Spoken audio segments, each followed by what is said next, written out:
Швейцарын хөгжлийн агентлагаас хэрэгжүүлж буй ногоон алт болон малын эрүүл мэндийн төслөөс танилцуулж байна. Монгол улс дахь малын гаралтай бүтээгдэхүүний экспортыг хэрхэн нэмэгдүүлэх вэ? Бидэнд ямар нөөц бололцоо байна вэ? 70 сая толгой малтай Монгол улс эдийн засгийн нэгэн тулгууран мал аж ахуйн салбар гэж тодорхойлсон юм. Эрдэд цагаас нааш нүүдлийн соёл иргэншлийн дор уламжлалт мал аж ахуйн түшгэлж ирсэн Монгол түмэнд энэ салбараас ашиг олж болох бодит боломжууд олон бий. Учир нь Монгол малын түүхийд болон боловсруулсан бүтээгдэхүүнүүд дэлхийн зах зээл дээр бусдаас ялгарх давуу чанар буюу өрсөлдөх чадвар нь байгалийн цэвэр бэлчээрд таавараа эдэшилдэг байгалийн жам ёсны органик үйлдвэрлэл гэдэгтэн оршиж байгаа юм. Гагцхүү өрсөлдөх чадварын бусдаас ялгарх эдгээр давуу чанаруудыг хэрэглэгчид хэрхэн мэдээж баталгаажуулж болох вэ?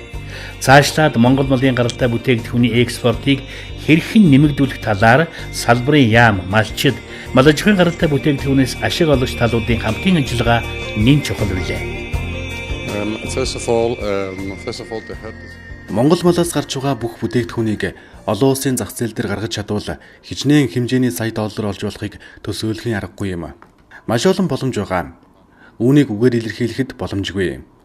Монгол улс олон улсын зах зээлд мал аж ахуйн гаралтай бүтээгдэхүүний экспортын орлогоор эдийн засгаа өөдөн татах хязгааргүй боломжтой. Хамгийн гол нь түүхийн эдийн чанарын асуудал байна. Мөнгө бэлчээр их талхлагдж байна. Малчтаас гарч байгаа түүхийн эд материалын чанар үйлдвэрийн хэрэгцээ шаардлага хангахгүй байна. Дээр нь малчтаас гарч байгаа түүхийн эдийг хэрхэн бэлтгэн нийлүүлж, яаж зохион байгуулалтанд оруулж, хэрхэн хямд өртгөөр үйлдвэр рүү оруулах вэ гэдэг асуудал шийдэгдэхгүй байсан. Энэ бүхнээс хамаарат Монголын нэмэн үрдэхийн үйлдвэрлэл салбарын хэмжээнд хөгжих бололцоо хаагдмал байлаа. Харин сүүлийн жилүүдэд малчид зохион байгуулалтанд орж, хоршоодууд бий болсноор түүхийн эдийн чанар сайжрах бололцоо бүрдэж эхэллээ. Үйлдвэрүүд ч мөн гадаад зах зээлд гарахдаа өөр стратегтэй болж чиг хандлагууд өөрчлөгдөж байна. Гадны зах зээлийн загвар, дизайн тэдний хэрэгцээг маш сайн ойлгодог болж эхэлж байна. Ингээд бодоход зөвхөн мах, арьсчир болон бусад дайвар бүтээгдэхүүн бүхий л салбарт хөгжих боломж байгаа юм. Бүх төрлийн түүхийн эдтэй ямар нэг хэмжээгээр нэмэн үрдэг шингээж гаргавал Монголын эдийн засаг маш богино хугацаанд сэргэнэ гэж бодож байна. Малын гаралтай түүхэд бүтээгдэхүүний экспортыг нэмэгдүүлэх, эрүүл чирэг мал сүрэг өсгөн үржүүлэх, бэлчээрийг зөв зохистой ашиглах сэтгэлгээг малчдын дунд төлөвшүүлэх зэрэг үйл хэрэгт Монголын төлөө, Монголын төрийн үрждэг баялаг болох мал сүргийн төлөө санаа зовних улсууд цөөнгүй. Тэдний нэг төлөөлөл бол Швейцарын хөгжлийн агентлаг юм. 2000-ад оны үед Монгол орны нийт нутгийг хамарсан их зодод олон зуун малчин айл өрх буянт малаан алдаж байх тэр цагаас хүмүүнлэгийн тусалцааг үзүүлж байсан Швейцарын хөгжлийн агентлаг өнөөдөрч сайхан сэтгэлийн илчилгээрлэн бидэнд түгээсээр байгаа нь ногоон алт болон малын эрүүл мэндийн төслүүдийг хэрэгжүүлснээр Монгол малын гаралтай түүхэд маань бүр тодруулбал байгаль дээлтэй бүтээгдэхүүн гэгдэх торомны ноос сарлагын хөврөөр хийсэн бараа бүтээгдэхүүн гадаад зах зээлд өрсөлдгүйц чадвартайгаа нотолж чадсан сайхан мэдээд болдож байна. Энэ нь мал аж ахуйн гаралтай бүтээгдэхүүнээс ашиг олгогч байгууллагууд, малчид цаашлаад Монгол улсын эдийн засагт хувь нэмэр болох үйс томоохон түлхэц болж байгаа юм аа. Өнгөрсөн жилүүдэд манай Швейцарын ногоо хөгжлийн ангиллуудаас хэрэгжүүлсэн төсөл бол манай ноос ноолорын салбарт бол их үр дүн авчирсан ийм ажиллагаа болсон. Ялангуяа сарлагын хөөргийг самнаж бэлтгэсэн, торомны ноосыг самнаж бэлтгэсэн энэ ажлын үр дүн бол тухайн түүхий дээр хийсэн бүтээгдэхүүнийг энэ гадаад дотоодын зах зээл дээр нэр хүндийг өсгөхөд бол бүр мэдэгдэхүйц түлхэж өгсөн ийм арга хэмжээнүүд болсон. Тэгэхээр энэ төслийг бол бид нар цаашид улам боловсронгуй болгож цаашид үргэлжлүүлэх хэрэгтэй байна. Ер нь малын гаралтай бүх түүхийдийг хамааруулан энэ төслийг үргэлжлүүлж хийх нь бол манай экспортыг нэмэгдүүлэхэд одоо чухал ач холбогдолтой. Тэгэхээр экспорт гэж ярихтай зэрэгэл хамгийн гол нь чанар л гараад ирд юм л да. Чанартай л бол экспортод гарна. Чанаргүй бол экспортод гэж яриад нэмэр ирэх баг. За бид өнөөдөр мал эмнэлэг үржлийн бодлогоо бүр дөрвтэй өөрчлөхгүй болвол өнөөдөр маш их ширүү өстэй одоо энэ дээр байж ийм ширүү өстэй хоньны нэх юм маш их байна. Энэ нь бол өсөн талаар бүтээгдэхүүн их учир дутагдaltaй болж байгаа. Дээрээс нь энэ одоо камерт харагдах бах ийм одоо хачих уулз шивэний ийм сорвтой арьс маш их байгаа учраас энэ нь бол одоо бас нөгөө түүхий эдийг өнгөдүүлж байгаа. За энэ бол би нарийн өстэй хоньны нэхийн энд байж гин. За энэ нарийн өстэй хоньны нэхий бол бас одоо маш их эрэлт хэрэгцээтэй байгаа. Тэгэхээр нэг талдаа монголчууд бол бас малаа таваарлаг болгож эмж өсгөж үржүүлэх юм шаардлага байгаа. За өнөөдрийн бол энэ илтгэл дээр бол хүмүүсийн тавьж байгаа илтгэлийг харахад бол бас маш их зүг зүйтэй саналууд ярьж байна. Гэхдээ бид дотооддоо энэ одоо саналуудыг нэгтгэхэд үйлдвэрлэгч нь, малч нь, мал эмнэлгийн үржлийн засгийн мэргэжилт нь, малын эмч нь за бүгдээрээ хамтарч ажиллаж ийж энэ Монголын малын гаралтай түүхий эдийг эцсийн бүтээгдэхүүн болгох, энийг экспортлох, дотоодынхаа зах зээлийг хамгаалах, энэ дээр хамтарч ажиллах, нэг баг болох энэ тал дээр бол бас энэ төслийн хамт олон бол бас илүү их ажиллах байхаа гэж найдаж байна. Швейцарын хөгжлийн агентлагийн ногоон алдар төсөл ус цагуур орчны судалгаа мэдээллийн хүрээлэн их дээд сургууль эрдэм шинжилгээний холбогдох хүрээлэнгүүдийн эрдэмтэн судлаачтай хамтран сүүлийн 10 гаруй жилийн турш Монгол орон даяар хийсэн бэлчээрийн ургамалжилт хөрсний геоморфологийн судалгааны тоо мэдээлэл болон малчдын уламжилт мэдлэг тулгуурлан бэлчээрийг сэргэх чадвараар ангилах зарчмыг боловсруулан гаргажээ. Энэхүү сэргэх чадварын зарчмаар Монгол орны бэлчээр дараах 5 төвшөнд хуваагдаж байгаа юм. Үүнд 1-р төвшин байгалийн унган төлөв байдлаа алдаагүй, бүтээмжийн хувьд баг зэргийн өөрчлөгдсөн нь 1-3 жилийн ургалтын хугацаанд сэргэнэ. 2-р төвшин байгалийн унган төлөв байдлаас өөрчлөгдөж баг зэрэг доройтсон ашиглалтын горим ачааллыг тохируулснаар харьцангуй богино хугацаанд буюу 3-5 жилийн ургалтын хугацаанд сэргэнэ. 3-р төвшин бэлчээрийн ургамлын бүтэц бүрэлдэхүүн болоод бүтээмжийн хувьд нэлээд өөрчлөгдөж доройтсон. Экосистемийн үйлчлэлүүд нэлээд алдагдсан. Ашиглалтыг зөв зохион байгуулснаар сэргэх боломжтой дунд 65-аас 10 жил шаарддаг. 4-р төвшин бэлчээр хүчтэй доройтож унган зөвл ургамлууд устдаж төрөх чурмал нэмэгдэнэ. Ус зүйн өөрчлөлтийн улмаас нөхөн сэргээлтийн арга хэмжээ авахгүйгээр сэргэх боломж муу. 10-аас дээш жил шаардлагатай. 5-р төвшин бэлчээр хүчтэй доройтсноор хөрсний алдагдал, давсчлалт, элэгдэл, эвдрэл хүчтэй илэрсэн. Байгалийн аясаар сэргэх боломжгүйгээр цолжсон гэж тус ангилсан байна. Бэлчээрийн сэргэх чадварын энэхүү ангиллаар Монгол орны бэлчээрийн төлөв байдлыг үнэлэхэд нийт бэлчээрийн газрын 65% байгалийн унган төлөв байдлаас өөрчлөгдөж харилцан адилгүй төвшөнд доройтсон. Бэлчээр ашиглалтын одоогийн горим ачааллыг бэлчээрийн сэргэх чадвар даацад тохируулж чадваас нийт доройтсон бэлчээрийн 90% нь 10 хүртэл жилийн дотор сэргэх боломжтой гэж үзсэн байна.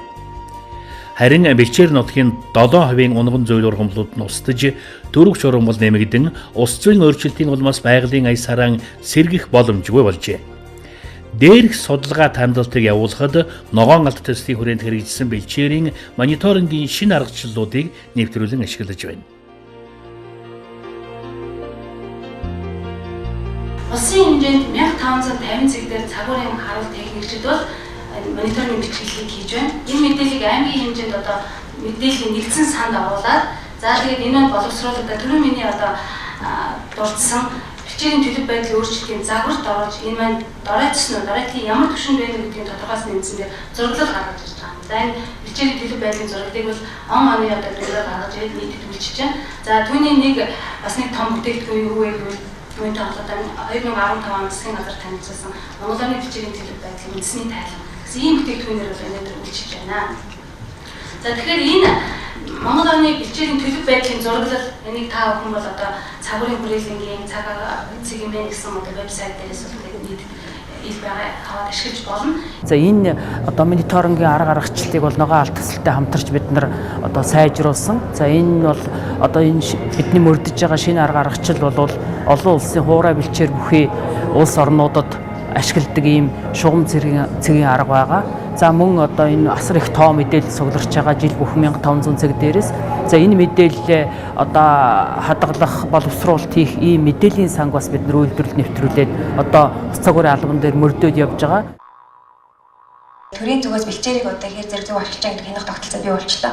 Одоо малчтын зүгээс яаж оролцоог нь хангах юм, малчид одоо ямар боломж олох юм гэдэг талаар бид нар чанарын потенцийг одоо орон хэмж болох боломж өрдөж байна. Ачааллаар тухайн одоо удирдлагын бэлчээр гэдэг юм уу, тэ бэлчээрийн дац хэр зэрэг одоо илүү гарч одоо ачаалал зөв ашиглаж яах гэдэг талаар нь одоо хэмж тогтох боломжтой болж байна. Мэдээж одоо удирдлагын сэлгээнүүд л байна. Энэ гурван үзүүлэлт дээр одоо тэр ухаан малчид бэлчээрийнхаа зөв менежмент хийж гинэ үгүй байна. Бэлчээр нь эрүүл байна уу? Одоо даруйцсан байна. Эндээс гарч байгаа бүтээгдэхүүн байгаль орчинд хор хөнөөлтөө юм уу? Эсвэл хор хөнөөлгүй арга замаар үйлдвэрлэгдсэн юм уу? Жишээлбэл та нар ноолрын зах зээл дээр мэдж байгаа хэл одоо манай ноолрын үйлдвэрээс гарч байгаа бүтээгдэхүүн хятадаас одоо гарч байгаа бүтээгдэхүүн ямар давуу талтай. Мэдээж ингэ чанарын харахад бол яг л адилхан бүтээгдэхүүн зардаг гэсэн. Тэгэхээр манай Монголын бүтээгдэхүүн бол байгаль орчинд ээлтэй аргаар үйлдвэрлэгдсэн гэдгийг бид нар баталгаажуулж чадвал бидний өрсөлдөх нэг чадвар давуу тал гараад ирж байгаа.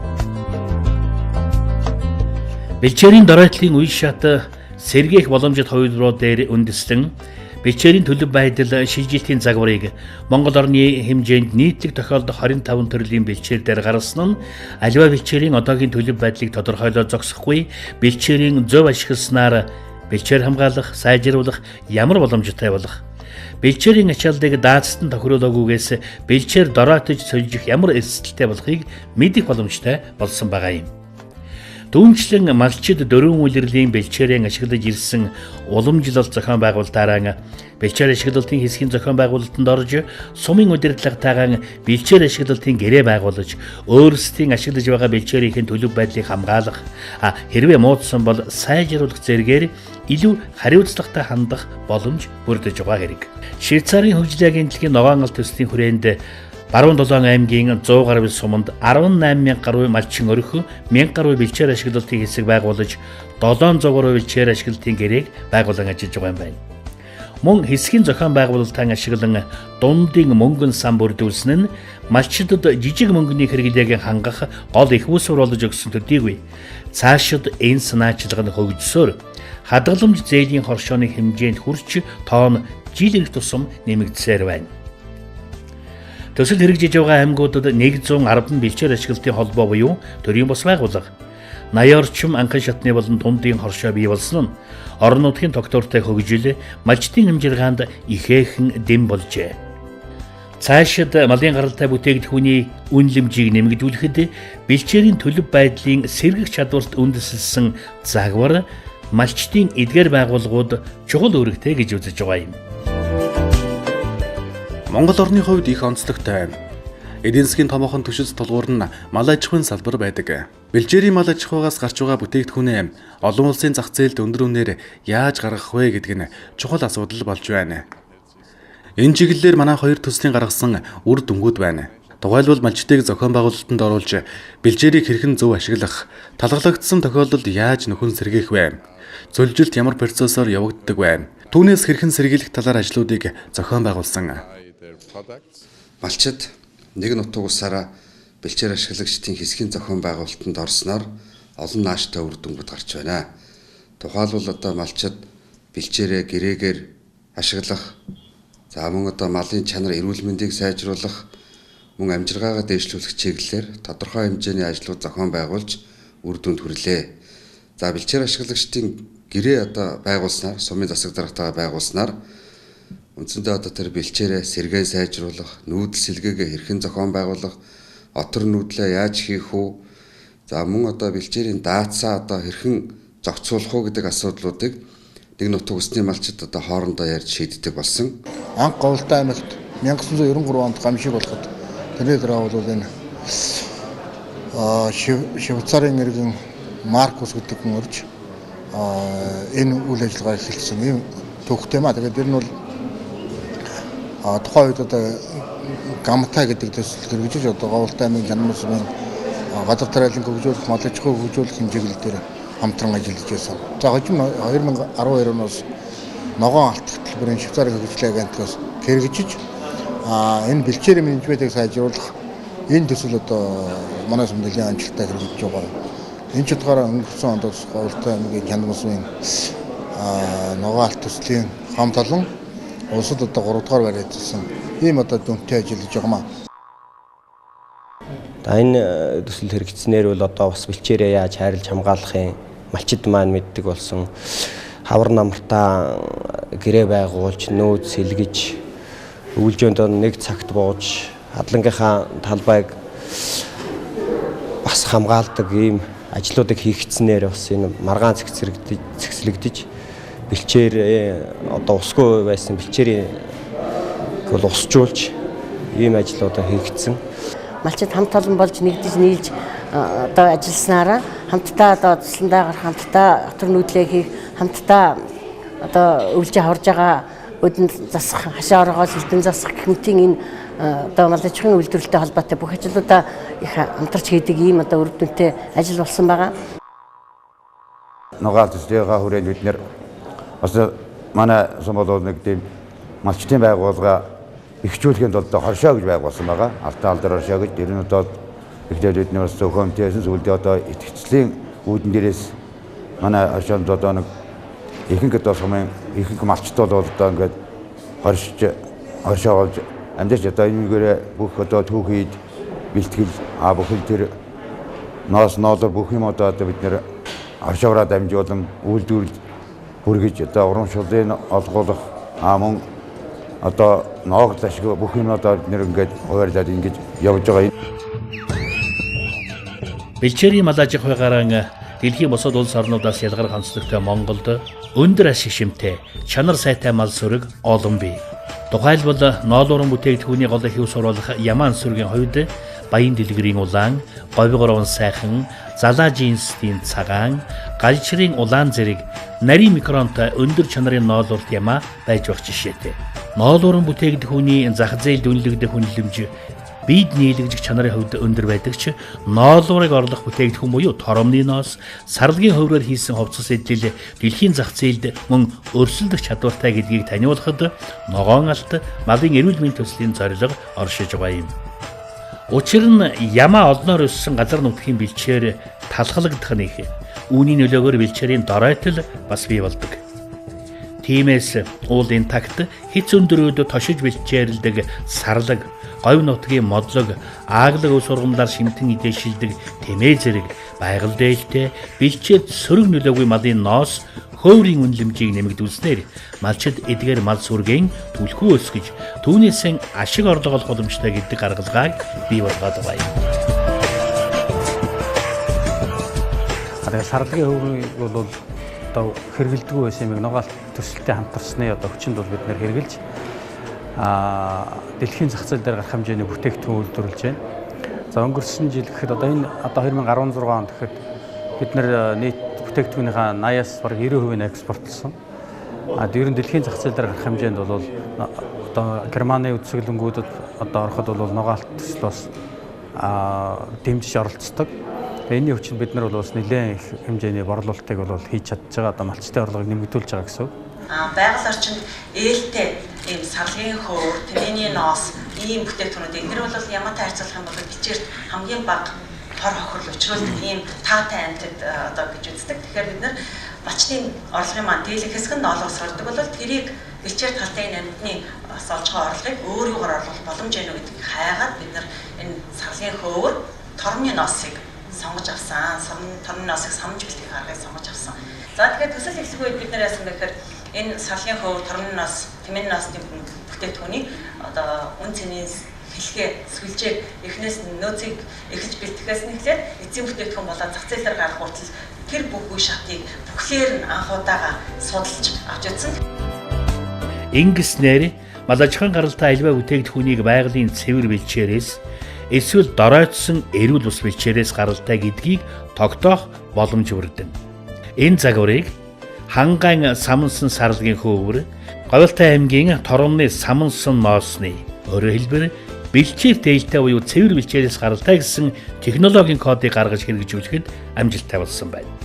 Бэлчээр нутгаанд доройтуулалгүй ашиглаж байгаа малчдын самнсан сарлагын хөвөр, торомны ноосыг байгальд ээлтэй бүтээгдэхүүн гэсэн барааны тэмдэг бий болгосноос дэлхийн зах зээлд жирийн сарлагын хөвөр, торомны ноос 2 дахин өндөр үнээр борлуулах боломж байна гэдгийг тогтоосон байна.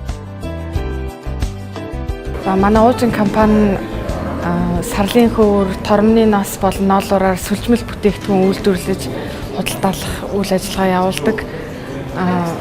Манай компани голцсон сарлагын хөврөөр бүтээгдэхүүн хийдэг ба сарлагын бүтээгдэхүүнээ Европ болон Япон, Оросын зах зээлд гаргадаг.